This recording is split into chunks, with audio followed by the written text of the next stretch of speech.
Antes de fazer a pergunta, eu vou fazer uma introdução à pergunta. Tá bom. Eu vou explicar aqui para o ouvinte, para quem está assistindo, o que é o novo arcabouço fiscal. Economia é um negócio feito para o povo não entender, sabe? O que é esse novo arcabouço fiscal? Antes de tudo, o orçamento do governo, igual ao seu salário, ele cresce todo ano. Então ele tem que ter uma regra para saber o quanto ele vai crescer de um ano para o outro. Perfeito? O novo arcabouço fiscal é um teto de gastos para limitar o quanto o orçamento do governo vai crescer, do ano A para o ano B. Tá? E qual é a regra estabelecida? É uma regra de crescimento que vai até 2,5% acima da inflação de um ano para o outro. É como se o seu salário, Vilela, se o que tu ganha, crescesse 2,5% a cada ano no máximo. Tá? E tem um segundo teto de gastos dentro do novo arcabouço fiscal. E aí eu vou explicar o porquê que eu estou falando de algo matemático, que não está em debate. A segunda regra diz o seguinte, que os gastos de um ano para o outro, eles podem crescer a uma velocidade de 70% do que as receitas cresceram. Ou seja, receita cresceu 10%. Quanto que o gasto pode crescer? 7%. Tá? Só que limitado a 2,5%. Ou seja, a receita cresceu 10%, quanto que o gasto cresce? 2,5%. Se crescesse 1% a receita, o gasto poderia crescer 0,7%. Perfeito? Essa é a lógica. Uhum. Tá? O que acontece com isso? Essa lógica, ela é sacana. Ela tem um terraplanismo matemático aqui que pouca gente fala, que é o seguinte. O teto, ele cresce menos do que o piso da saúde, o piso constitucional da saúde, que é o mínimo que a gente garante no Brasil para a saúde e o mínimo que a gente garante no Brasil para a educação. Por quê? Saúde e educação crescem a uma velocidade de 100% da receita. Só que o orçamento só cresce a 70% da receita. O que isso significa? É como se a gente tivesse numa estrada um caminhão gigantesco, tá? Gigantesco, fechando a estrada toda, correndo a 70 km por hora. Atrás vem um carro da saúde e o carro da educação, que são os mínimos constitucionais da saúde e da educação, que é o que nenhum político pode cortar nesse país. Eles estão correndo a 100 km por hora. O que vai acontecer? Não precisa ser nem física e nem matemática. Eles vão bater no caminhão.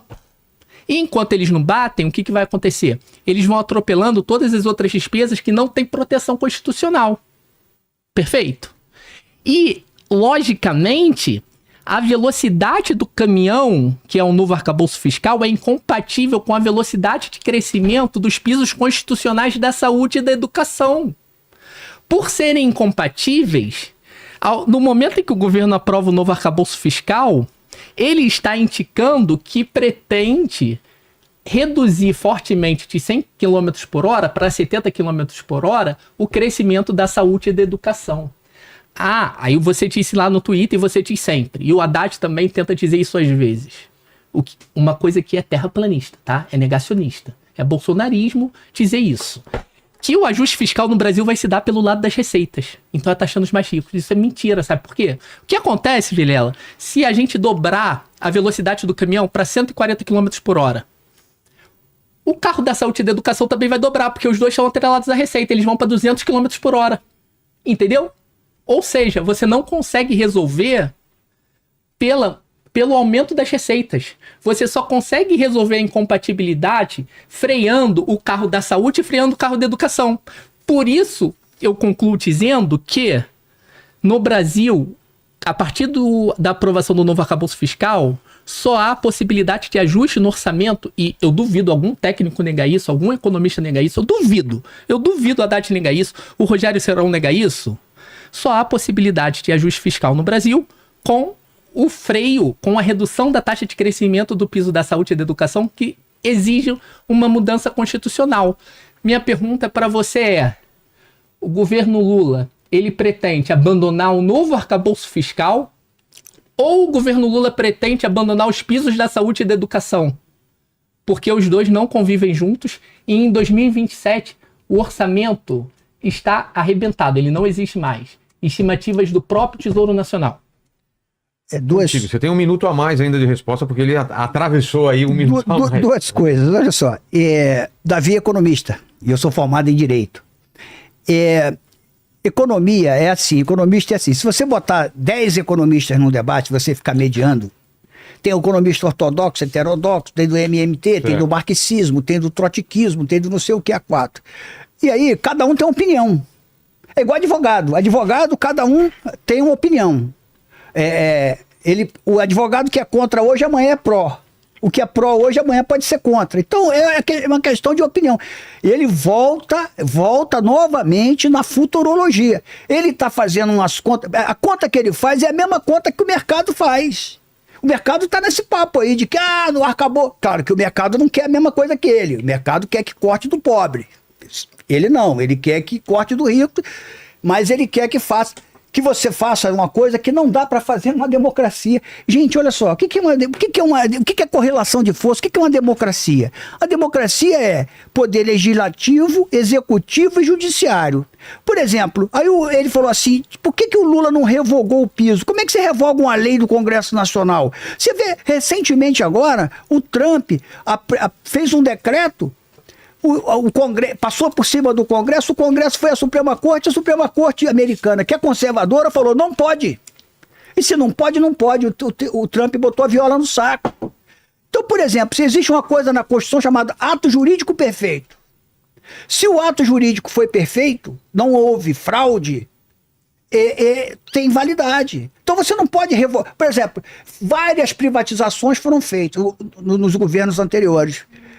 Para você revogar uma privatização dessa, você tem que provar na justiça que ela foi eivada pela má-fé, porque aí você tem uma anulação do ato, que não é o caso. No caso do arcabouço, do teto de gastos, o teto de gastos, a gente tem que lembrar, foi aprovado 300 e não sei quantos votos lá. Quem votou contra o teto de gastos do Michel Temer foi a bancada do PSOL, a bancada do PT e mais alguns deputados do PSB, do PDT, etc. Aquilo era uma lei.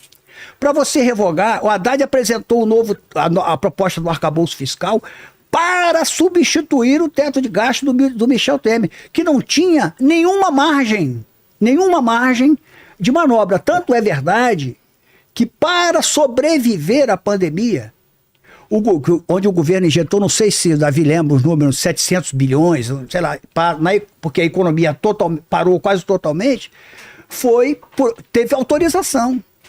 Porque senão você estaria ferindo a lei. Essa é a questão. Então, na verdade, é o seguinte, falar, até papagaio fala. Eu quero ver ter a consistência para fazer as coisas. Essa que é a questão. Bom, terminamos esse primeiro bloco. Não, tem os comentários agora do Davi, né? Vamos lá. A economia, ela guarda profundas divergências, tá? Teóricas. O fundo teórico. Esse fundo teórico, no geral, tem um fundo político, né? Tem economista que trabalha em banco. Porra, com certeza ele está defendendo o interesse do banco.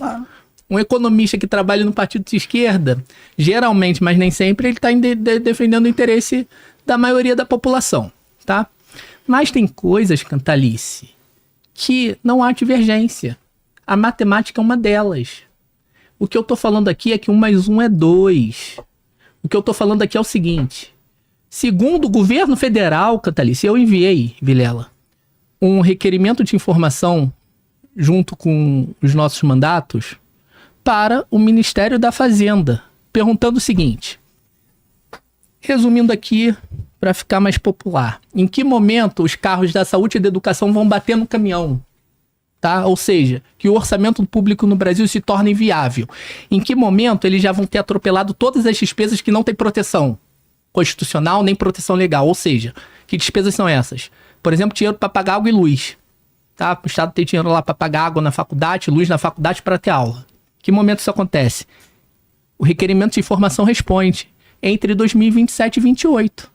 Ou seja, até 2027 e 2028, o governo federal, seja esse, seja o próximo, vai ter que fazer uma escolha entre o novo arcabouço fiscal ou os pisos constitucionais da saúde e da educação. Saúde, ela cresce hoje no Brasil a 15% da receita corrente líquida, educação cresce a 18% das receitas de impostos. Tá? Então você vai ter que abandonar uma das duas.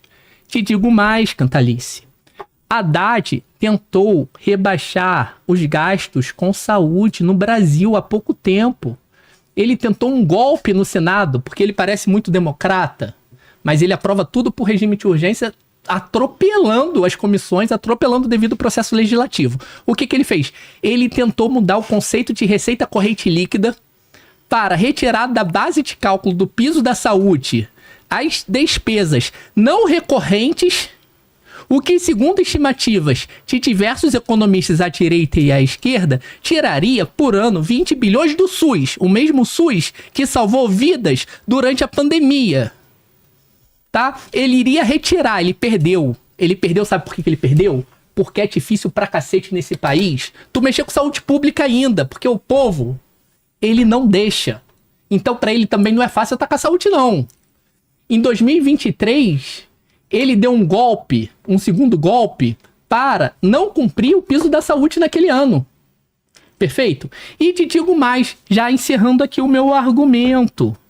O novo arcabouço fiscal para substituir o teto de gastos, como eu falei, ele foi fruto da PEC de transição do Congresso e não da PEC de transição do Haddad, porque a PEC de transição do Haddad, ela estava mantendo o antigo teto de gastos do Temer e o congelamento do piso da saúde e da educação. Sabe quando que foi que o Haddad se ferrou? Isso não entrou na história econômica, não sei por quê, porque a esquerda, ela se tornou totalmente descolada da classe trabalhadora, e isso explica muito do porquê ela está perdendo popularidade.